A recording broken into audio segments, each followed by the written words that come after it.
I email you on slide. Okay. I didn't know how to. When do you send it? I'll get them during this presentation. No, don't worry about it.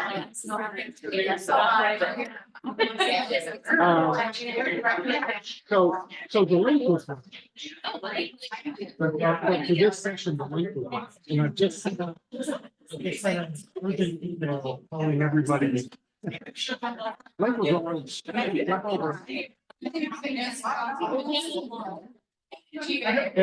people are sitting in, but Alex.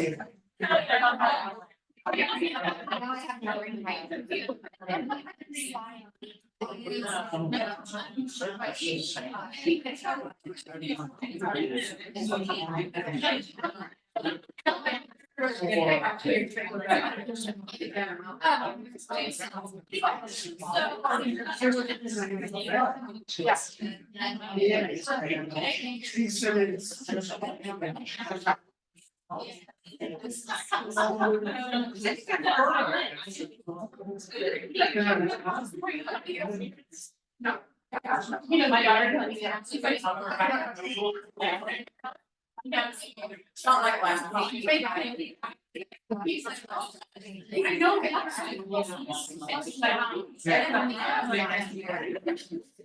We're now in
So we have a July meeting on our calendar from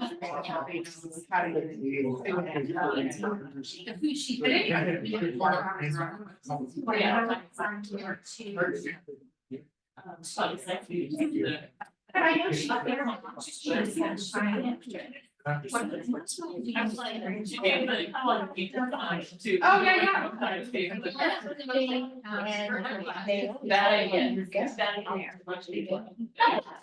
yeah. We're not. And plus, I was gone, I went down and that was really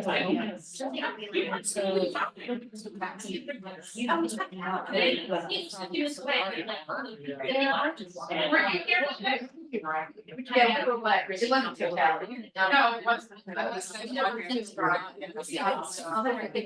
We did some marital classes, another shop on our south side.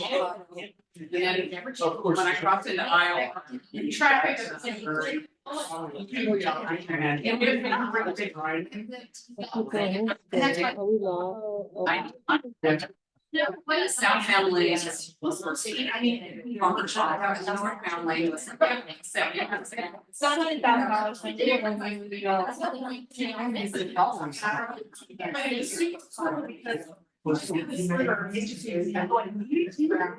That is.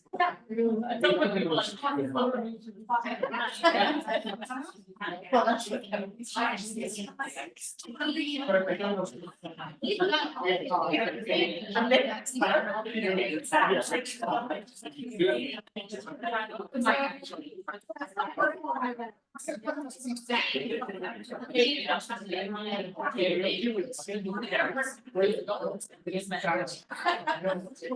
You don't lie, they're right.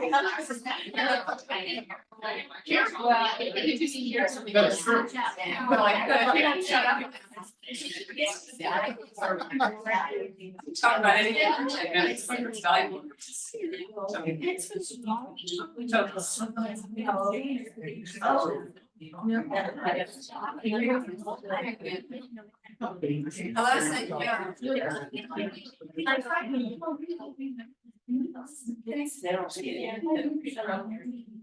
Yeah, what do you mean? They were trying but she knows it. For Evergreen. St. Joe was when I learned, you have to get out of car every 2 hours, you won't be able to walk when you get there. Fair. Yeah.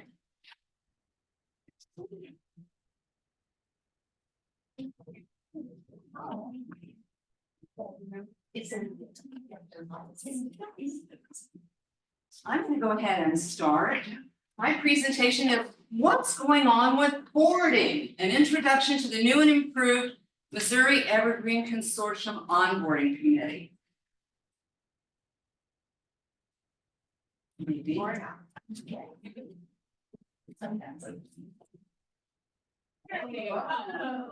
Whoa. There's the one. The onboarding committee members for 2024 are Leanne Santee, she's the computer technician from Barry Lawrence Regional, and she's our chair. Kate Coleman is in the room with us, the tech services manager from Jefferson County.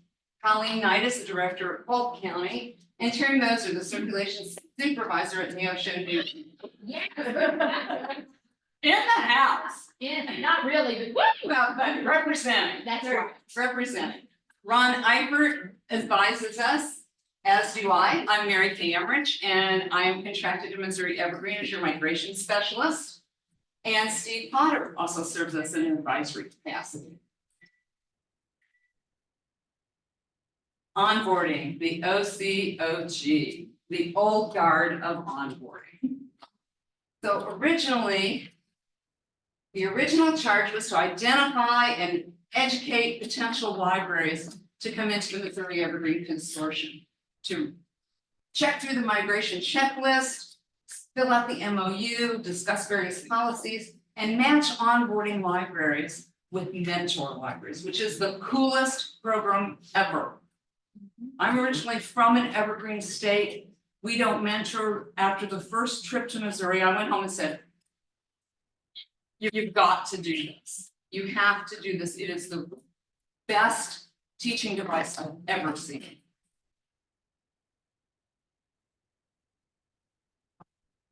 So what's changed now? We have an executive director who functions as the main resource to identify and educate potential members.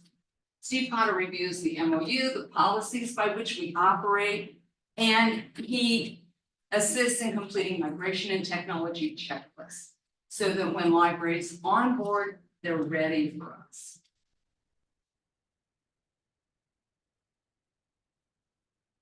I just want to show you around my PowerPoint. I spent a lot of time on it. I'm gonna get my money's worth here.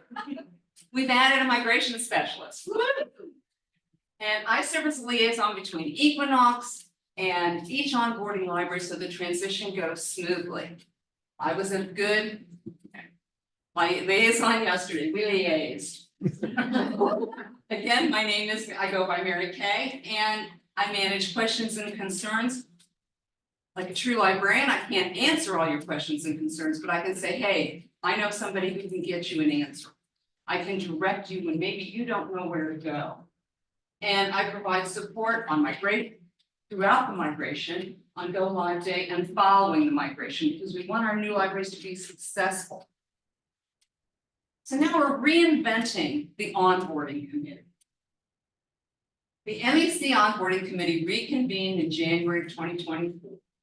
And I refer to us as the OC. It's a little easier for me. And the OC reviewed and updated the timeline for new members to reflect the changing roles in the committee and for the contractors. We determined that rebarcoding projects, which are really scarce now, are still going to fall under the canopy of the onboarding committee with direction from Equinox. And we talked about updating, and we will continue to update the welcome guide to provide current information for potential members. Yeah, but what else is there? After you do those things, what do? You sit around, you have some cookies. Okay.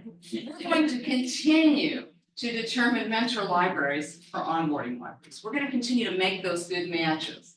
And we're going to offer an educational program for libraries who do mentor. We're going to be, so much for my cool graphics, mentoring the mentors. And we're mentoring the mentors with the document that our own Sue Lightfoot Marine put together to use for a DARE. And it's a phenomenal outline. If you haven't seen it, let me know, I'll get it to you. But that's the next step for the onboarding. There it is. Did everybody see that? I did. Wow, Yeah. mentoring the mentors group. It was late. I'm quite proud of myself. So we're redefining post-migration. Post-migration needs to be more than the OC, the mentor library, and the migration specialist being on hand for a few days or a few weeks to answer questions before we turn them over to tech support. Post-migration needs to be support and training for new staff and new administrators coming into existing evergreen libraries. We've seen migration. Some of us may be those people who came in with no background in libraries, no experience in any integrated library system, no experience with evergreen. And that individual was told, here, check out some books, make some bills, make it work, figure it out. We are here because we want our people to function at the best in the evergreen environment. So we're rethinking. Next slide. There we go. We're rethinking the OC. The committee names reflect what committees do. The reports committee doesn't handle calendar questions. So just like our job titles reflect our roles, we're asking that our committee name be changed to the Consortium Assistance Network. Because we can. The OC and the migration specialist will function as the educational element of Missouri Evergreen for existing evergreen libraries to help us stage the brain drain we've experienced and support staff and administrative changes, guide members and colleagues to the resources to best answer their needs for information. Again, we are librarians. I'm old school librarian. We might not know the answers, but we know where to find them. And whether we find them in a hardback book or technologically, we can find those answers. So in doing that, we've devised this little beauty. I love this program. It's called Evergreen Refresh. And it's a 3-tiered program to offer all Missouri Evergreen libraries training in 3 key areas. We're looking at fundamental skills, We're looking at forward-facing skills. What do our public see? What skills do our public see? And administrative skills. Breaking it down, fundamental skills are basic circulation skills, the big five: check-in, check-out, making holds, paying bills, using the OPAC. Cataloging basics, where to look for what information in a cataloging record. Simple reports. I had my first experience with simple reports yesterday. I still have some hair left, so it wasn't bad. And basic OPAC functions. Forward-facing skills are patron service and education skills, resource sharing skills, record keeping and holds management, what we do to serve our patrons. And then administrative skills will be operational things, local administration, editors, all the editors in every group, database security, and all those local administration skills. Database security is really big for me. I worry that when people leave the employee of the library, that their credentials are closed down. I have a huge fear about retaliative behavior in databases. So that's something I'm always stressing, because I'm a negative Nelly. So tier 1 is coming in fall of 2024, and it's going to be live and in person. So based on the consortium cataloger, Liz Rudloff's fabulous regional training module, we're going to do it the same way. Because I'm not going to reinvent the wheel, and it works for you, so it should work for the OC or the CAN, the Consortium Assistance Network. We plan to offer this training at 5 different locations throughout the state. The first training skills will include workstation administration, patron registration, check-in, check-out, placing hold, doing the pull list, basic OPAC searching, using column pickers, organizing organizational units, simple reports, cataloging basics, billing. Rhonda's talked to me today about billing, and that's going to be a function here as well. So to give you an example, I'm going to show you our first training, which is on how to use column pickers. And Steve is going to flip me over to another PowerPoint. And I'm going to flip me over to my own other PowerPoint. Here we go. Column pickers in Missouri Evergreen. And the elements are here: the title, the presenter, the agency, and when the presentation was made. Those are the things we're looking for.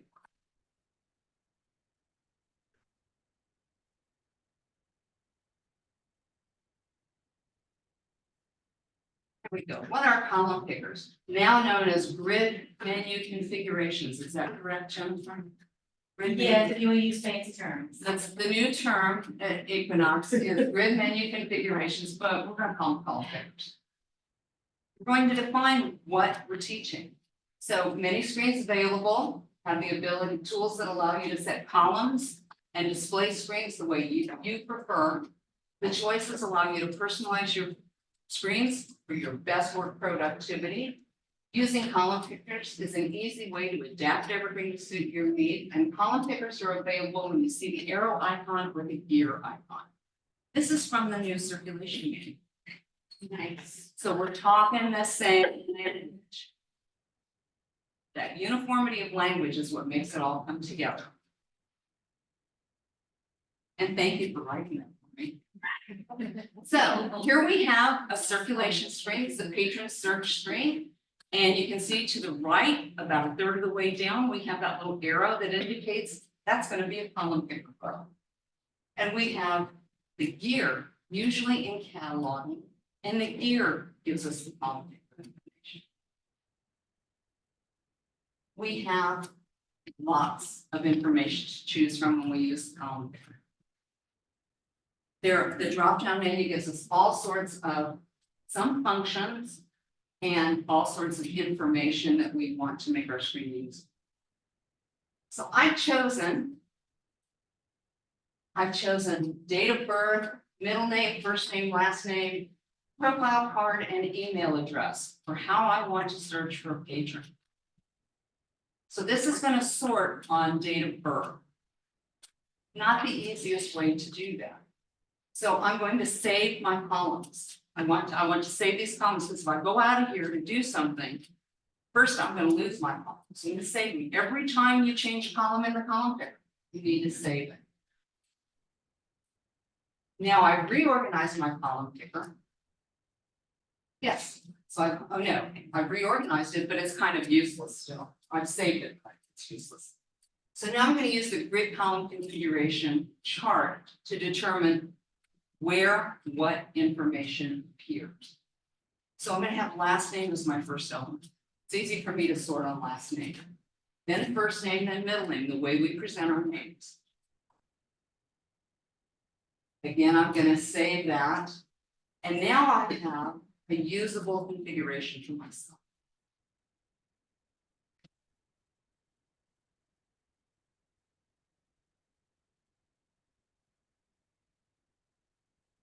And I'm searching the name Mary Martin. That's a good name. I can't search Mary Emmrich, because then that brings up my Missouri Evergreen profile, and I don't want that. So I'm searching Mary Martin, my maiden name.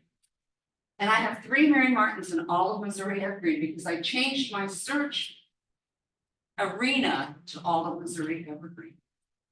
As you can see by the ME in the box next to profile group. And I know that Mary Martin, the Mary K. Martin I'm looking for, registered in Morgan County. So the number 1 is the one I want to see. And that sorted that out.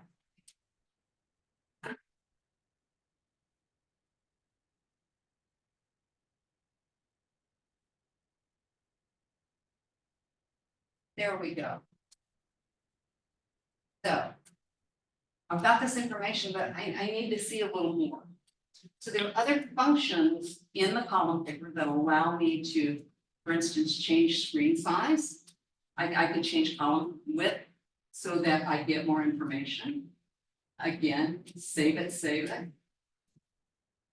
In cataloging, I can again pull up all the information I want, and I can set the configuration the way I want it to what's usable for me for the function I'm using in catalog. But if you know where the file tabs are in the cataloging screen, and we have staff view, item table, this is my item table. Then we go on down to view holds, monographic parts.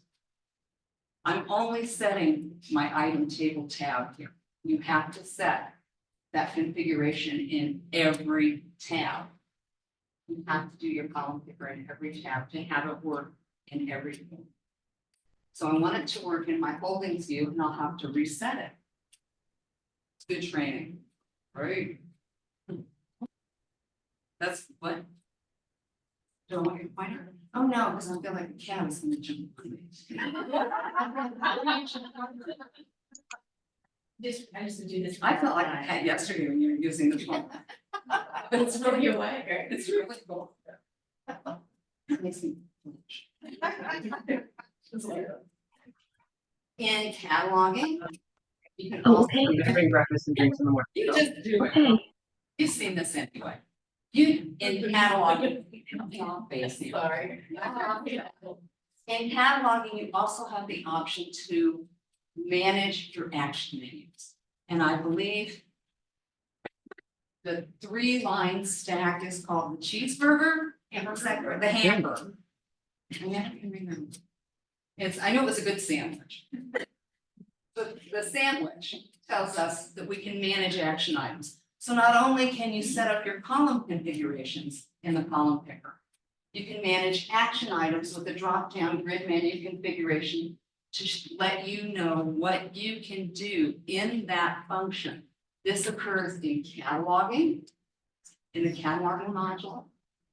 It also occurs in the pull list. You can set your functions in pull list. And it's not moving forward for me. There we go. And this also, you can set these functions in local administration. So that allows you to give not only your appearance for column pickers, but allows you to get function for these columns as well. The column picker is an extremely useful tool that allows you to customize your screen to display the columns you need and eliminate those that you do not. By saving your settings, you're able to save time and make your display screens more productive. That is the essence of what a simple lesson will be like in Tier 1.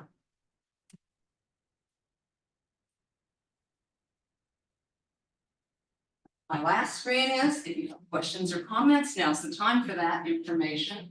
Again, my name is Mary Kay Emmrich. I'm your migration specialist. This is my contact information if you have questions or want to reach out to me. What do you think? Is this what we want to focus on? Questions? Kate? Come on. I'm a little biased because I'm part of the committee, but I want everybody to think about this as, we all have our libraries that in our consortium that have had the turnover and have had, they just need a refresher. And honestly, you do this day in and day out, but that doesn't mean that you haven't forgotten, like, oh, wow, it does this. And you forget those kind of things when you do the same functions day in and day out. But the onboarding committee, or what are we called now? The Consortium Assistance Team. Thank you. The CAN. The can. Because that's what we hope to be called. Shoot, I lost my train of thought now. But we wanted to be, we were tasked with helping those libraries that may have lost all of their institutional knowledge or stuff like that, and as we know in Missouri Evergreen, that it's happened a couple times to us in the last couple of years, so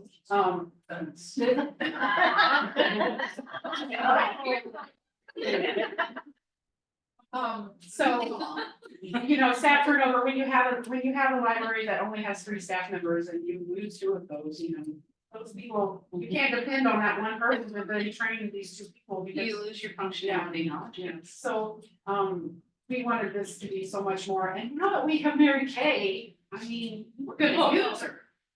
But realistically, onboarding new libraries is a finite operation.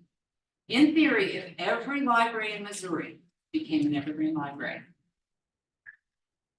our work would be done, we go home. But that's not the case. Onboarding goes both for buildings and facilities and collections and goes for staff. Existing evergreen libraries have new people coming on board. And those new people need a place to find that information and education. There are scads of videos out there. There's scads of virtual interactions. But we can do some of this ourselves. And I'm not going to be the only person training.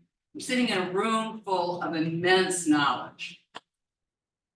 We're going to be calling on other people to help with training. Tony Miller, for one, because if you think I'm going to teach reports, no. I was a library director in an evergreen library for 11 years. I had 5 reports I ran every month, and in the corner of the report, I had a written pathway. So the report. Go to Jason at ISL. That was the name of his file, and I knew where my pathway. And then they restructured the reports one time in those 11 years, and I was like, oh no, I spent days filtering through to find what I needed again. I'm not good with reports. Tony's a goober. So let's call on him. Each of you brings your own special knowledge to Evergreen. So we may tap you, we may call on you and say, hey, we want you to be the one that teaches bills and collecting. We were talking about billing this morning. Questions, comments?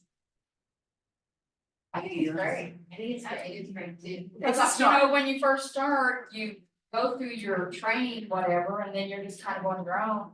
I mean, I learn something every time I go to a meeting. A screen I didn't know was there, or a button I didn't know was there, and it's just like, it makes your life easier. I once still you learn that. That's I just think it's key. the nature of it.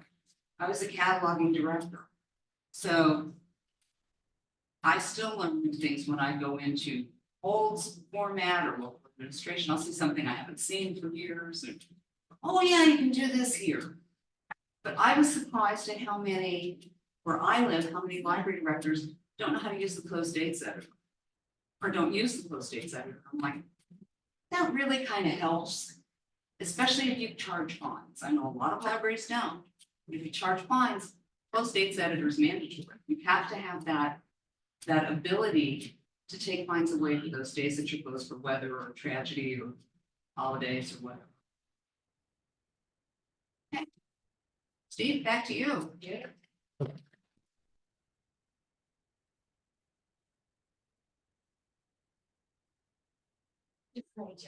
I know, yesterday I said, everybody will say the same thing, we either be, where'd we give her? Where'd we give her?"